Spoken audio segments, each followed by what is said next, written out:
അതിൽ ഏറ്റവും പ്രധാനം തന്നെ അറഫയാണ്. അവിടെ നിന്നുള്ള പ്രാർത്ഥനയാണ്.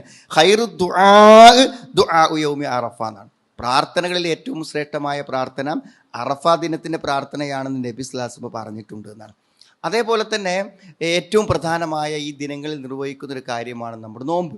അറഫയിൽ നിൽക്കുന്ന ഹാജിമാർ നോമ്പ് നോൽക്കുന്നില്ലെങ്കിലും നമ്മൾ എന്ത് ചെയ്യാണ്? നോമ്പ് നോൽക്കുക എന്നുള്ളത് എത്ര വലിയ പ്രതിഫലമാണ് അള്ളാഹുവിൻ്റെ റസൂൽ നമുക്ക് പറഞ്ഞിട്ടുള്ളത്. അതായത് 2 വർഷത്തെ പാപങ്ങൾ പൊറുക്കപ്പെടുന്ന ഒരു പുണ്യകാര്യമാണ് ആ അറഫൻ്റെ ഒരു ദിവസത്തെ നോമ്പ് എന്ന് പറഞ്ഞാൽ. അത്രയും പ്രാധാന്യം. 2 വർഷത്തെ ചെറുദോഷങ്ങൾ പൊറുക്കപ്പെടാൻ അതൊരു കാരണമായി തീരുന്നതാണ്. സിയാമു യൗമി അറഫ അഹ്തസിബു അലല്ലാഹി അൻ യുകഫിറ സനത്തല്ലത്തി ഖബലഹു വസ്സനത്തല്ലത്തി ബഅദഹു.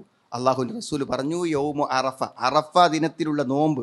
അഹ്തസിബു അലല്ലാഹി അൻ യുകഫിറ സന, ഞാൻ വിചാരിക്കുന്നത് അള്ളാഹു എന്ത് ചെയ്യും?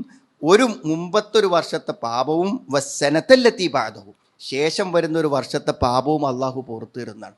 അപ്പോൾ നമുക്ക് വളരെ ഒരു ദിവസത്തെ നോമ്പ് എന്ന് പറഞ്ഞാൽ അതൊരു പ്രയാസമുള്ള കാര്യമല്ല, വളരെ ലളിതമായി ചെയ്യാവുന്ന കാര്യം. പക്ഷേ അഥവാ നമ്മുടെ ഒരു ശ്രദ്ധക്കുറവ് കൊണ്ട് ഈ അതിശ്രേഷ്ഠമായ ഈ ദിനരാത്രങ്ങളിൽ അള്ളാഹുവിൻ്റെ അമലുകൾ ഏറ്റവും ഇഷ്ടമുള്ള ദിവസം നമുക്ക് ഒരിക്കലും നഷ്ടപ്പെട്ടു പോകാൻ പറ്റാത്ത ഒരു കാര്യമാണ് അറഫയുടെ നോമ്പ്.